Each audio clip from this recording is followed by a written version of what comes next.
ठीक है जी। बिस्मिल्लाहिर्रहमानिर्रहीम। Week number 11, cost concepts and the economic environment. सारी लाइफ, सारी ज़िंदगी, before the last breathing, when you leave this environment, when you leave this earth, when you leave this world where you are living, all the day, all the time, everybody will talk about the cost control, how to control the cost, and the economic environment. We have no money, खर्चे बड़े हैं, खर्चा कम करें। ठीक है जी। Wherever you are, you are doing job, you are just running home expense.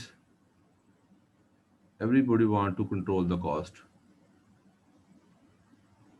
Production कम हुई, cost की वजह से वेस्टेज हो रही है, रीवर्क बहुत ज़्यादा हो रहा है, कॉस्ट इंक्रीज कर रही है। हर वक्त कॉस्ट की बात होगी, ये बात याद रखना मेरी। ठीक है जी। थोड़ा सा जेब में से पैसे आउट ऑफ वे जाके या पॉकेट खाली हो जाए ना, तो आप कहते हैं अच्छा यार 10 दिन तो गाड़ियों में गुजार लिए हैं, बाकी थोड़ा सा कंट्रोल करें। तो इसका कंसेप्ट बहुत अच्छा होना चाहिए। Everybody should have very vast cost concept, very good concept. Then you will control to your cost anywhere in the world.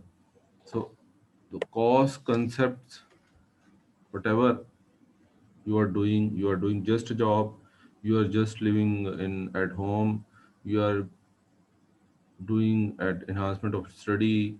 So whatever you are doing in the life, you should have the concern about the cost, how to control and how to save the money.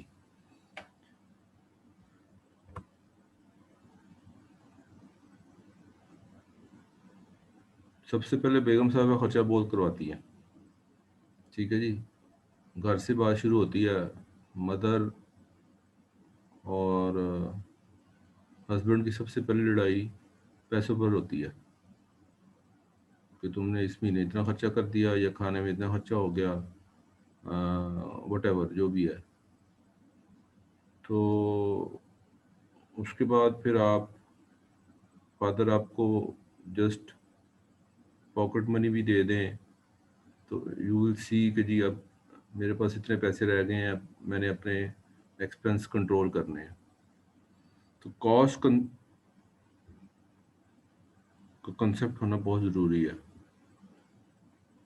Cost is used to describe the process by which the present and future cost of engineering design and forecast.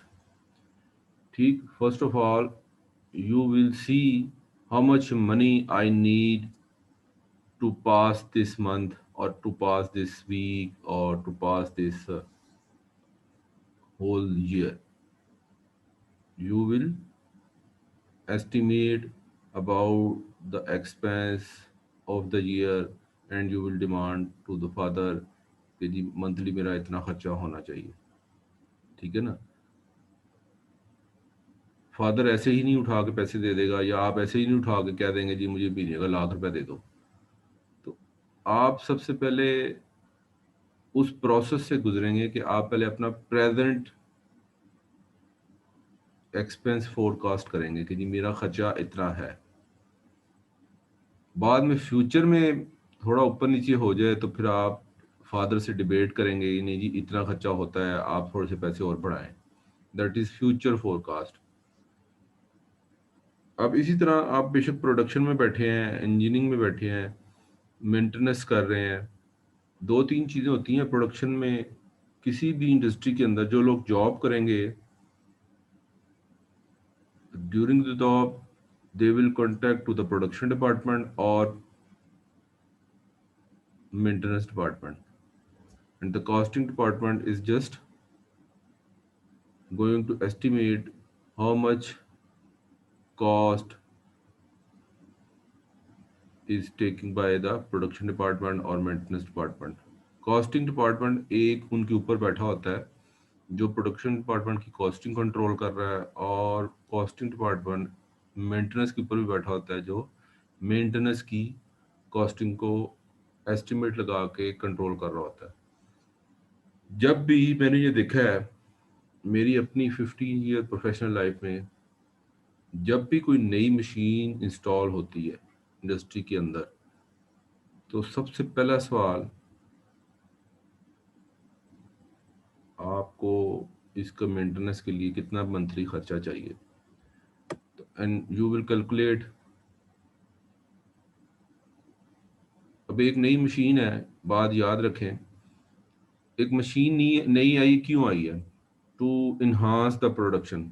आपने घर में जैसे किसी ने कहा कि जी आटा गूंदने वाली मशीन ले लें जी, मदर को ज़रा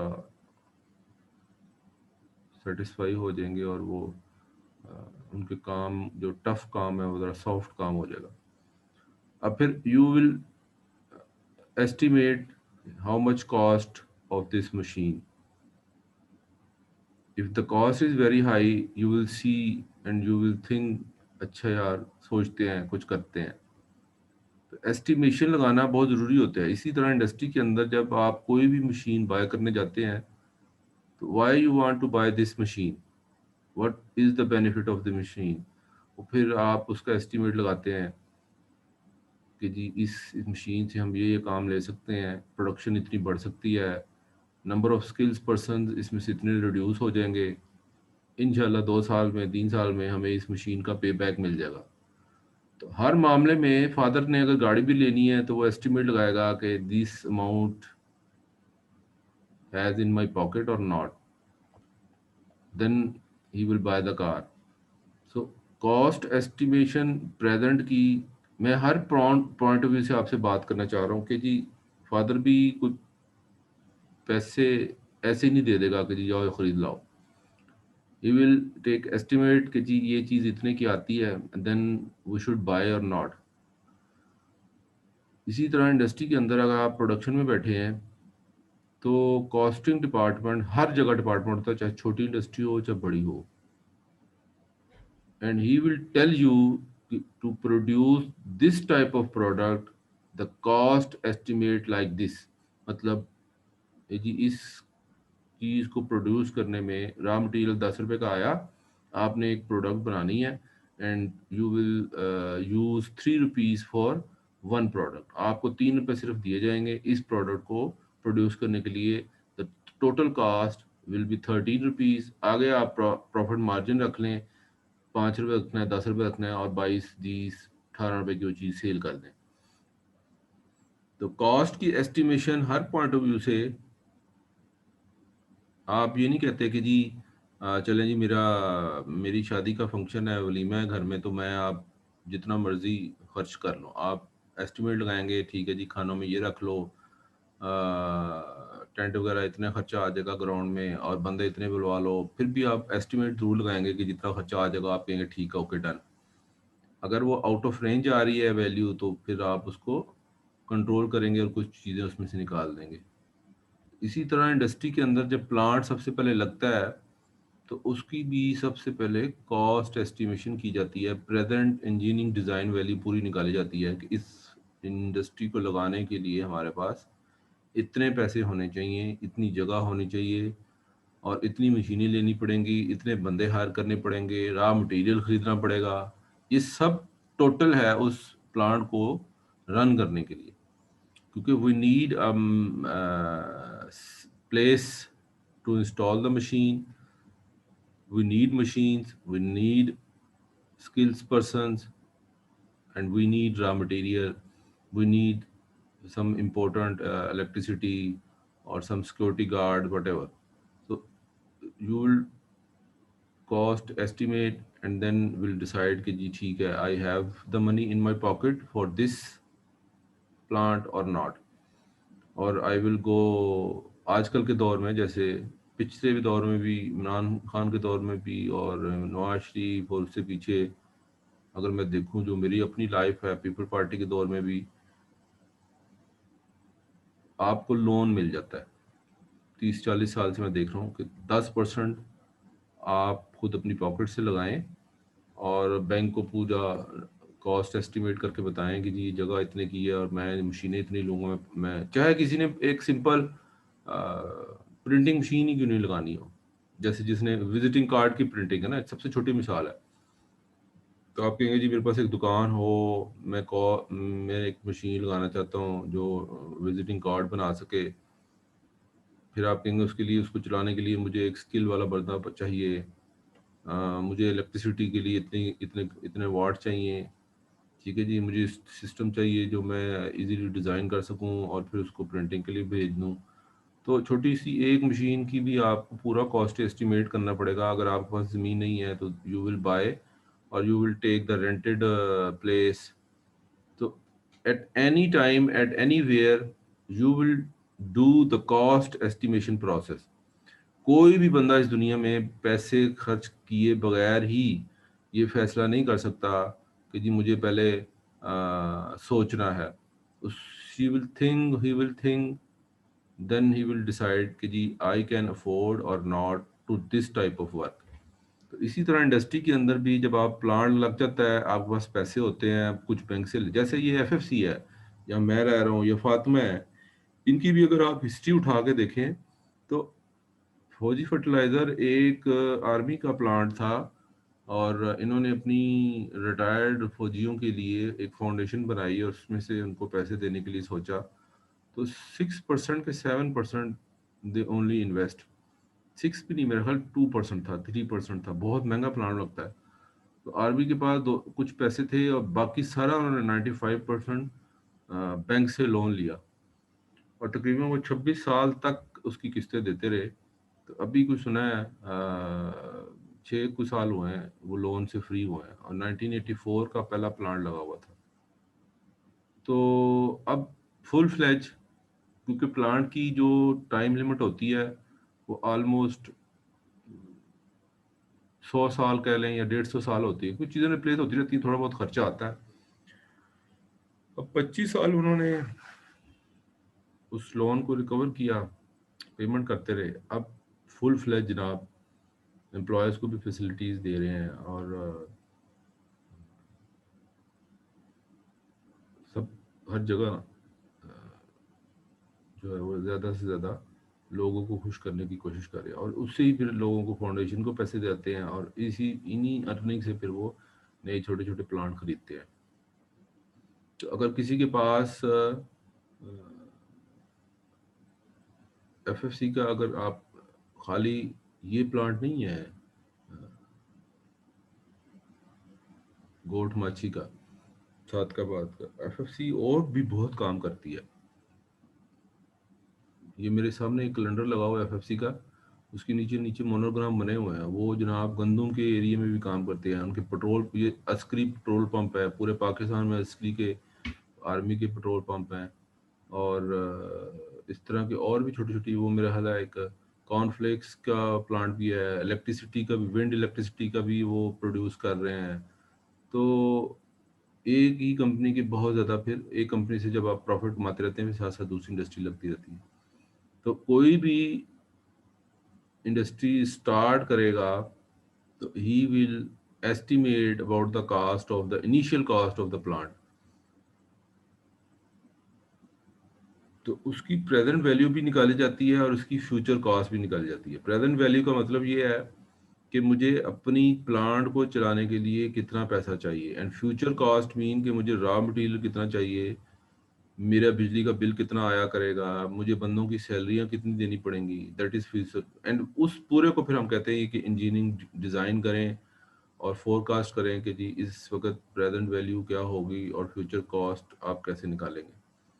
तो आप मेंटेनेंस डिपार्टमेंट में काम कर रहे हैं, प्रोडक्शन डिपार्टमेंट में काम कर रहे हैं, कोई नई मशीन लगानी है, कोई नया प्लांट लगाना है, कोई नई गाड़ी खरीदनी है, you first your step is to estimate about the cost, how much expense is required to fulfill the this plant, this machine, this production, this maintenance cost, कितनी मेंटेनेंस कॉस्ट आएगी, क्या प्रोडक्शन की कॉस्ट आएगी, क्या plant की cost आएगी, गाड़ी खरीदने के लिए क्या खर्चा होगा, घर चलाने के लिए कितना खर्चा होगा। तो आप लोगों को ये सब कुछ करनी पड़ती हैं। सबसे पहले आपको कॉस्ट कंसेप्ट में सीखने के लिए आपको एस्टिमेशन करनी आनी चाहिए कि कॉस्ट की एस्टिमेशन कैसे करते हैं।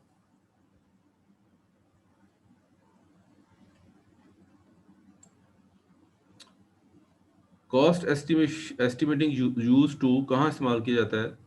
The provide information used in setting A selling price of coating, bidding, evaluating and contracts. Yes.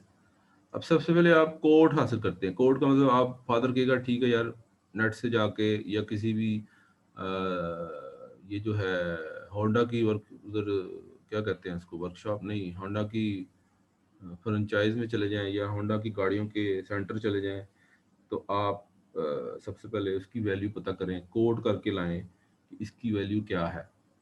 ठीक है जी, यानी मुझे कितने पैसे चाहिए टू बाय दिस मशीन। अच्छा, अगर आप कहते हैं मैंने प्लांट लगाना है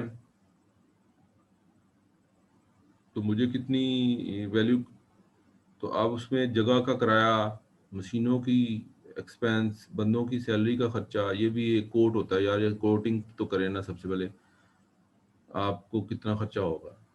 या मैंने सिंपल एक मेंटेनेंस डिपार्टमेंट का हेड हूँ तो मैं कहूँगा अच्छा यार ये बेरिंग खरीदना है, फर्स्ट टाइम इस मशीन में डलना है, this machine is out of order due to this bearing.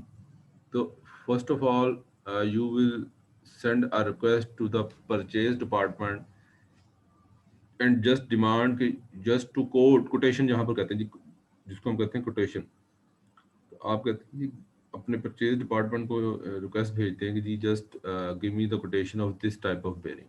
Purchaser, purchase department का जो हेड है वो he will call to purchaser and give me the email copy के जी, या उसको वैसे ओरली वर्बली कह देगा कि ये बेरिंग की स्पेसिफिकेशन है, just collect the quotation of this bearing and he will go to the market या specific जहाँ भी बेरिंग मिलते होंगे, तो वो 2-3 कंपनी से या पार्टी से वो बेरिंग की कोटेशन लेके आ जाएगा। अभी कॉस्ट एस्टिमेशन का प्रोसेस शुरू हो गया कि बेरिंग की प्राइस, कहीं भी इंडस्ट्री में जाएंगे कोई भी आपको फर्स्ट टाइम चीज़ खरीद के नहीं देगा। परचेज डिपार्टमेंट पहले कोटेशन लेके आता है, उसको आप डिस्कस करते हैं कि which one is the gust for my quality, कि मेरी क्वालिटी के लिए ये वाला बेरिंग अच्छा है और इसकी कोटेशन इतनी है, चाहे वो महंगा भी है। And you will go to the general manager and he will discuss with you कि जी ये फर्स्ट टाइम मैं एक बेरिंग नया मंगवा रहा हूँ, नई मशीन में लगा हुआ है, इसकी प्राइस इतनी है एंड हमें इस कंपनी का खरीदना है। उस कोटेशन को फिर फाइनल अप्रूवल जीएम करेगा, then you will submit to purchase department and he will buy, the purchase department will buy. तो ये जो सारा प्रोसेस होता है, कोटेशन कलेक्ट करना, कोटेशन लेके आना, कोटेशन की अप्रूवल लेना, देन वो चीज़ खरीदी जाती है। इंडस्ट्री के अंदर भी इसी तरह कॉस्ट एस्टिमेशन का जब प्रोसेस शुरू होता है कि एस्टिमेट लगाओ ये चीज़ कितने की है, तो आपको सबसे पहले कोटेशन अप्रूव करवानी पड़ती है या लेनी पड़ती है मार्केट के अंदर से। अगर आप समझते हैं कि ये परचेजर, हमारे यहाँ पाकिस्तान में परचेजर टेक्निकल पर्सन नहीं होता, एक सिंपल बीए या एफए या एमए का पर्सन का बंदा होता है। तो अक्सर कोई टेक्निकल चीज़ें होती थी, मोस्ट ऑफ द टाइम मैं अपनी लाइफ में जहाँ मैं काम करता था तो मैं खुद जाता था, या मैंने अपने किसी सबॉर्डिनेट इंजीनियर को भेज देना कि जाओ यार देख के आओ ये इस टेक्निकल के स्पेसिफिकेशन को, अच्छी टेक्निकल चीज़ को जज करना, जो महारत आपके पास है, जो एक्सपर्टीज एक इंजीनियर रखता है वो एक आम बंदा नहीं रखता। तो हम फिर 4-5 जगह से कोटेशन ला के अपने बॉस से फाइनल करके, या बॉस खुद हैं तो जीएम से अप्रूवल लगा के, वो सिमिलरली वही प्रोडक्ट आपने सिंपल एक पेज जो कोटेशन जीएम से अप्रूव करवाया था वो आपने परचेज डिपार्टमेंट में जमा करवा दिया। तो कि और उसके साथ लेटर आपने लगा दिया या ईमेल लिख दी कि जी नेक्स्ट टाइम जब भी मैं अगर इस किस्म की प्रोडक्ट की या बेरिंग की डिमांड करूंगा तो ये उसकी कोटेशन की अप्रूवल है and you will bye from this place at this party, जो भी पार्टी होगी। तो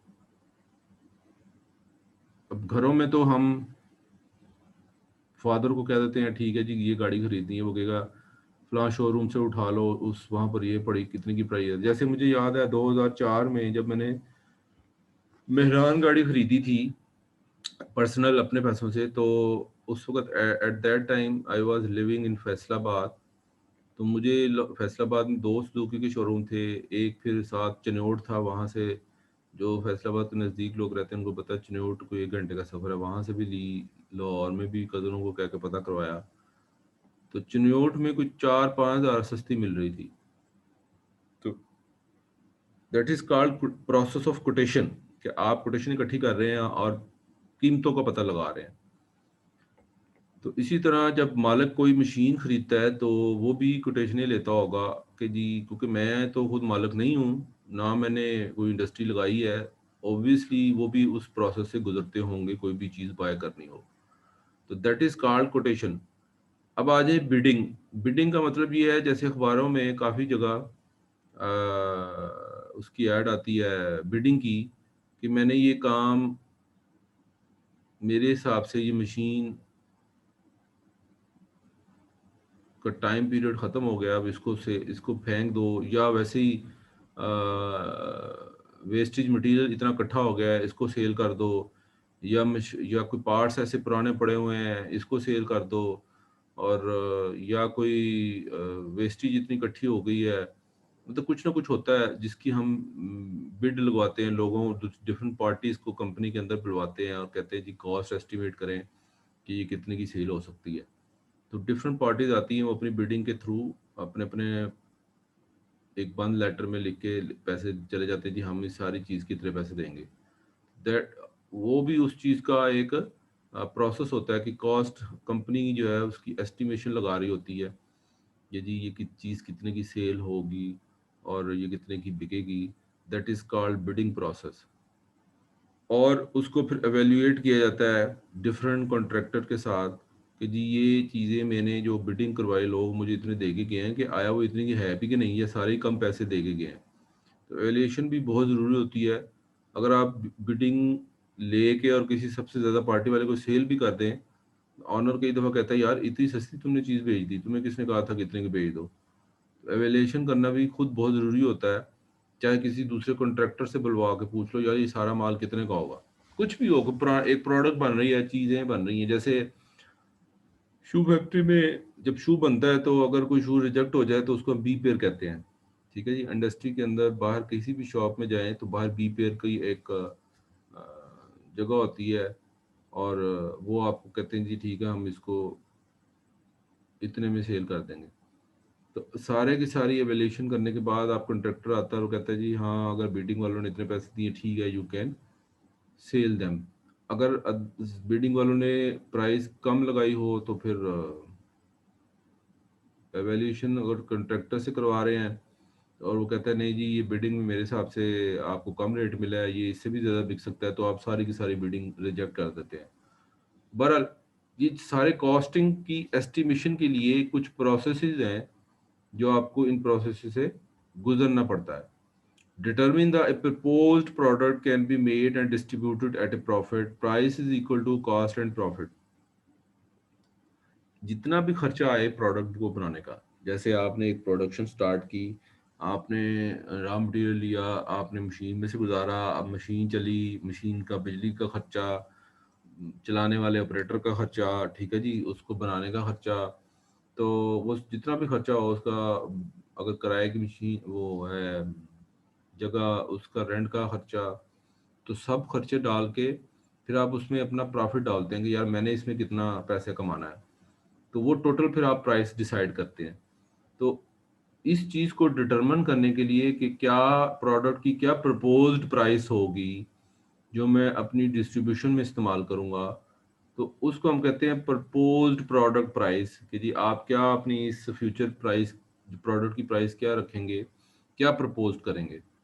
क्योंकि वो देखते हैं, आप कहते हैं जी मेरा अगर एस्टिमेट इतना आए, खर्चा इतना हो, तो मुझे प्रॉफिट कम अज कम भी रख के मेरी प्राइस तो ये बनती है, और मार्केट में तो ये चीज़ इतने की सेल हो रही है, तो फिर आप कहते हैं नहीं यार ये प्लांट लगाना मुश्किल है, या ये प्लांट का कोई फ़ायदा नहीं है, इसमें इतना प्रॉफिट नहीं है, तो मैं इस पर इतना क्यों पैसा खर्च लगाऊं। तो जब आप प्रपोज्ड प्राइस ऑफ प्रोडक्ट की एस्टिमेशन करते हैं, तो मार्केट से भी उसका फिर आउटपुट लेके आते हैं कि जी आप ज़रा पता करें ये मार्केट में क्या सेल हो रहा है। अब किसी भी प्रोडक्ट को उठा लें, कोई ब्रेड बना रहा है, कोई शू बना रहा है, कोई मोटरसाइकिल बना रहा है, कोई गाड़ियां बना रहा है, बेबहा गाड़ियों की कंपनीज हैं, बेबहा शूज़ की कंपनीज हैं। ब्रेड्स, एक सिंपल खाने के ब्रेड है, वो भी छोटी मोटी कंपनी गलियों में बैठे ब्रेड बना रहे हैं लोग। तो आपको एक proposed value of the product decide करनी पड़ती है कि जी मैं अपनी प्रोसेस के दौरान मेरा जो एस्टिमेशन है इस प्रोडक्ट को बनाने के लिए इतना खर्चा होगा। Evaluate how much capital can be justified for process changes or other improvement। अब अगर ये तो सारी वो चीज़ें हैं जो मैंने आपको बताई, कोई नई चीज़ खरीदनी है, कोई बिडिंग करनी है, कोई चीज़ पुरानी पड़ी हुई है वो आपने सेल करनी है, कोटेशनें लेनी है, कोई एवेल्यूएशन करनी है, कोई प्रोडक्ट की प्रपोज वैल्यू कैलकुलेट करनी है, हर जगह डिफरेंट चीज़ें हैं, ये सारी कॉस्ट एस्टिमेशन की बात हो रही है। अब आपने कुछ प्रोसेस की में चेंज करना चाहते हैं, आप कहते हैं जी मैं इस फैक्ट्री में ये काम कर रहा हूँ, मैंने साथ वाली फैक्ट्री में विजिट किया है, वो भी सेम प्रोडक्ट बना रहे हैं, तो उनका तो खर्चा इतना आ रहा है। जब आप उनका प्रोसेस जाके देखते हैं, मालिक तो नहीं आपको इजाज़त देता कि आप किसी भी इंडस्ट्री के अंदर चले जाएं। तो जब अगर सेम प्रोसेसिंग हो रही हो, सेम प्रोडक्ट प्रोड्यूस हो रही हो, तो कोई ना कोई लिंक निकाल लेता है बंदा, कोई अपना कुलीग, कोई सबसे पहले आपने गेट पर जो सिक्योरिटी गार्ड होता है, अपने सिक्योरिटी गार्ड भेज के उसी से पहले सलाम दुआ करना शुरू कर देते हैं। फिर वो सिक्योरिटी गार्ड इतना अच्छा बिहेव करता है, आहिस्ता आहिस्ता आपको एंटर होने देता है कि जी यार मैंने अंदर प्रोसेस देखना है। फिर आपको कहीं ना, मैं भी अक्सर जब टेक्सटाइल इंडस्ट्री में था तो लोग मुझे जनरल मैनेजर या मुझे दूसरे लोग देखते थे कि जी आप फलां इंडस्ट्री में, मैं कराची कई दफ़ा जाता था बाय एयर के, जी देख के ये मशीन हम एक नई लगा रहे हैं, उसका क्या प्रोसेस चल रहा है और वो किस तरह चला रहे हैं और कैसा वो खर्चा कमा रहे हैं। तो एवेल्यूएशन करनी पड़ती है कि आप कितना पैसा, मच कैपिटल का मतलब पैसा, और उसको आप जस्टिफाई करते हैं कि जी मैं अगर कुछ नया प्रोसेस लगाऊं या नई मशीन लगाऊं और उसमें इस प्रोसेस को चेंज करूं अकॉर्डिंग टू देम, जिस तरह कराची वाले चला रहे हैं, या मैं कोई छोटी सी अपने प्रोसेस में इम्प्रूवमेंट चाहता हूं, तो मुझे जस्टिफाई करना पड़ेगा कि इतना अगर इस मशीन, पुरानी मशीन में थोड़ी सी चेंजिंग कर दें या थोड़ी सी इम्प्रूवमेंट कर दें, थोड़ा सा पैसा लगा के, और मैं उसको जस्टिफाई करने में कामयाब हो जाऊं, तो हमारी प्रोडक्शन बढ़ सकती है, हमारे खर्चे कम हो सकते हैं। तो कॉस्टिंग एस्टिमेशन इधर भी आती है। कॉस्टिंग एस्टिमेशन सिर्फ कोटेशन और बिडिंग और उस कॉन्ट्रैक्टर के वैल्यूएशन में नहीं आती, या आपने कोई प्रोडक्ट प्रपोज करने में नहीं आती। तो एवेल्यूएशन जो है वो आप किसी प्रोसेस को चेंज करना है या किसी मशीन की कोई चेंजिंग करनी है, अक्सर हम मेंटेनेंस डिपार्टमेंट वाले करते रहते हैं। और वो करते क्यों हैं, वो प्रोडक्शन डिपार्टमेंट हमें सजेशन आती है कि हम इस प्रोसेस में थोड़ा सा कोई चेंज चाहते हैं, आप हमें खर्चा बताएं कितना खर्चा आएगा।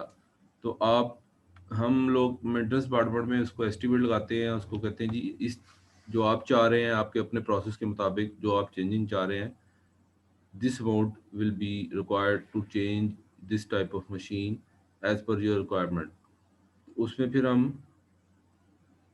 As a head of maintenance department या अपने सुपरवाइजर या फोरमैन से कह देंगे कि जी एस्टीमेट लगाएं। अब एस्टीमेट तो ऐसे पड़ा पड़ा नहीं लग जाएगा, हमें क्या पता मार्केट में क्या रेट चल रहा है। तो जो जो उनसे पार्ट्स या जो जो सी चीज़ें लगनी है उसकी प्राइस लिस्ट हमें प्रोडक्ट्स को लिख के अपने फोरमैन को मार्केट भेजना पड़ता है, या हम परचेज डिपार्टमेंट में वो लिस्ट फॉरवर्ड कर देते हैं कि जी ये पता करवाएं आजकल इसका क्या रेट चल रहा है। पूरी रेट आने के बाद फिर हम अपने जो मेंटेनेंस में उसको कोई वेल्डिंग करनी है, कोई लेथ मशीन में प्रोसेस करना है, तो हम पूरा खर्चा बताते हैं कि जी ये इतना खर्चा होगा इसको, इस प्रोसेस को या इस मशीन को थोड़ी बहुत इम्प्रूवमेंट करने के लिए।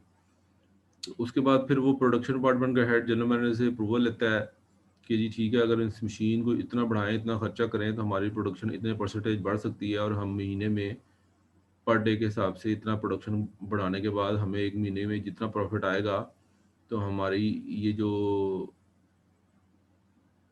प्रोसेस चेंजिंग या अदर इम्प्रूवमेंट्स जो हमने मशीन में की है उसका इतना फ़ायदा होगा। और बाकी एक महीने में हमें उसका पे बैक हो जाएगा, और इंशाल्लाह एक महीने के बाद हम इस परसेंटेज 10% से 12% में प्रॉफिट में चले जाएंगे, हमारी अर्निंग 10% से। तो फिर वो मीटिंग्स होती हैं और फिर इसमें डिसाइड किया जाता है ठीक है जी काम को स्टार्ट किया जाए। That is called evaluation process, to change the process or to improve the process in the existing machining process. जो आपका एग्जिस्टिंग मशीनिंग प्रोसेस चल रहा है उसमें भी कॉस्ट एस्टिमेशन आप जस्टिफाई करते हैं कि जी हाँ मैं प्रोसेस चेंज कर लूँ तो इसके इतने फ़ायदे होंगे।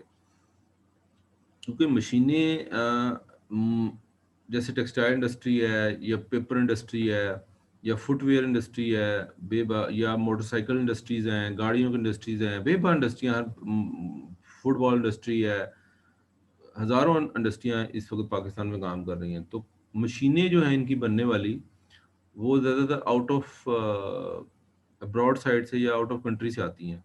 बहुत कम है मशीनें जो यहाँ पर, सिंपल प्रिंटिंग मशीन भी जो आपकी ये जो विजिटिंग कार्ड की होती है, अगर आप कोई शादी का कार्ड भी बनवाने जाएं तो वो भी एक प्रिंटिंग मशीन रख के बैठा होता है, तो वो भी मशीन बाहर से आती है। तो इवन देन सिर्फ हमारे यहाँ ये मेरे यहाँ सिलाई मशीनें वो भी मैनुअल बन रही हैं, जो कंप्यूटराइज स्टिचिंग मशीनें हैं वो भी सब बाहर से आ रही हैं। लैपटॉप, मोबाइल, गाड़ियाँ इंपोर्ट भी हो रही हैं। तो हम लोग उसके हिसाब से अपने प्रोसेस में चेंज करते हैं। हर नई आने मशीन वाले को हम छुरी चला रहे होते हैं और बड़ी मुश्किल से उसकी अप्रूवल लेनी पड़ती है मालक से और जनरल मैनेजर से कि जी इस प्रोसेस को चेंज किया जाए, गोरों ने अपने हिसाब से बनाई है। तो उसकी एवेल्यूएशन करने के लिए भी, उसकी जिसको जस्टिफाई करने के लिए भी कि मैं इस मशीन में ये प्रोसेस चेंज करने जा रहा हूँ तो मुझे कितना इसका फ़ायदा और नुकसान होगा, उसको भी कॉस्ट एस्टिमेशन के प्रोसेस से गुजारा जाता है। Establish the productivity improvement program. Yes, if you want to enhance the production, अगर आप प्रोडक्टिविटी, जब हमने पढ़ा था कि प्रोडक्टिविटी मैं 81 से 82% करना चाहता हूँ, तो मुझे कौन कौन से प्रोग्राम इस्टेब्लिश करने हैं, उसमें किस किस्म की कॉस्ट इन्वॉल्व हो सकती है, वो सबको इस्टेब्लिश करना, उसको बयान करना बहुत ज़रूरी होता है। वो भी एक कॉस्ट एस्टिमेशन का प्रोसेस होता है कि मैं प्रोडक्टिविटी को इम्प्रूव करने जा रहा हूँ, कि मैं 2 बंदे नए और रखूँगा, उन 2 बंदों की सैलरी का ये खर्चा होगा, बट हमारी प्रोडक्शन इतने से इतनी क्वांटिटी बढ़ जाएगी और हमारा प्रॉफिट डेली बेसिस बढ़ जाएगा। तो आप कहते हैं ठीक है, बंदों की सैलरी निकाल के और उस मशीनों की बिजली का बिल निकाल के अगर प्रॉफिट वाकई इतना बढ़ रहा है तो ठीक है, फिर आप वो प्रोडक्टिविटी प्रोग्राम शुरू कर सकते हैं। तो that is also called cost estimation process, कि जी मैं प्रोडक्टिविटी को बढ़ाने के लिए भी आपको कोई ना कोई प्रोग्राम देखना पड़ता है।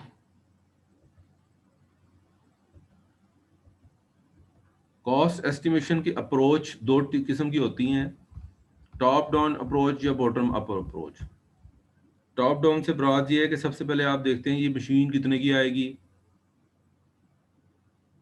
इसका बिजली का खर्चा कितना है, इसको चलाने वाला आपको कहाँ से कितने का मिलेगा, ठीक है जी। या ये होंडा की जो कीमत है ये यहाँ से फलां शोरूम से पता कर लो, ठीक है। दैट इज टॉप अप, सबसे ऊपर से शुरू है अपनी मशीन की कीमत। बॉटम अप से मुराद ये है कि आप नीचे से शुरू होते हैं। जैसे गाड़ी किसी ने खरीदनी हो तो कहता है यार इसका पहले खर्चा बताओ कितना है, इसके मेंटेनेंस कॉस्ट मंथली कितनी आएगी, इस पर पेट्रोल कितना चलेगा, ठीक है जी। फिर आप कहते हैं अच्छा आप मुझे बताओ गाड़ी की कीमत कितने की है। That is called bottom up, आप नीचे से शुरू है। इंडस्ट्री के अंदर भी आप कहते हैं अच्छा जी इसको बिजली चलाने के लिए या इलेक्ट्रिसिटी कितनी चाहिए, इसको कितने स्किल्स वाला पर्सन आपको रिक्वायर्ड होगा। अगर बहुत हाई कॉस्ट मशीन है तो आप कहेंगे जी मैं डिप्लोमा मॉडल रखना चाहता हूँ, या बहुत सस्ती सी मशीन है आप कहेंगे ठीक है 5वीं पास लड़का भी चल जाएगा। तो आप ये सारे खर्चे निकालते हैं आहिस्ता में, फाइनली फिर आप मशीन की कीमत पूछते हैं। तो अगर आप छोटी चीज़ों से बड़ी चीज़ की तरफ जाएं that is called bottom up approach, और अगर आप बड़ी चीज़ों से छोटी चीज़ों की तरफ जाएं तो that is called top to down approach. तो ये दोनों साइडों में चल के आप अप्रोच यूज़ करते हैं और कॉस्ट की एस्टिमेशन निकालते हैं कि मुझे जैसे मैंने अगर कोई मोबाइल लेना हो तो मैं कहूँगा मोबाइल कितने का, इतने का है, ठीक हो गया जी। मेरी अगर जेब ज़्यादा देती है तो आई कैन बाय, अदरवाइज मैं कहूँगा आई विल नॉट बाय। और अगर मैं कहूँगा जी अच्छा इस बॉटम से शुरू करने से मेरा ये मोबाइल अगर खुदा ना खासा मेरे हाथ से गिर गया तो नुकसान तो नहीं होगा, इसकी जो दूसरी एसेसरीज हैं वो कितने की हैं, वो कितने की आएंगी, एयरफोन कितने का आएगा, वो अच्छे से अच्छा, ये छोटी मोटी चीज़ें फिर आप डिसाइड करते हैं अच्छा ठीक है चलें फिर मैं मोबाइल ले लेता हूँ। और इसकी वारंटी कितने की है, ये कितने 6 महीने की वारंटी है, साल की वारंटी है, देन यू थिंक कि जी ठीक है मैं मुझे ये मोबाइल खरीद लेना चाहिए। तो जब आप छोटी छोटी चीज़ें अगर डिस्कस कर रहे हो पहले फाइनल डिसीजन से पहले, तो that is called bottom up approach. और अगर आप सबसे पहले मोबाइल ही देखते हैं, बाद में उसको चलाने का तरीका, उसको यूज़ करने का तरीका, उसको संभालने का तरीका, उसकी सिक्योरिटी के तरीके, उसके सेफमेंट के तरीके जो, तो वो फिर आप उसको हम अप्रोच को कहते हैं टॉप टू डाउन अप्रोच। इसके बाद नेक्स्ट कल करेंगे इंशाल्लाह। 2 मिनट रह गए, मुझे अटेंडेंस लेनी है।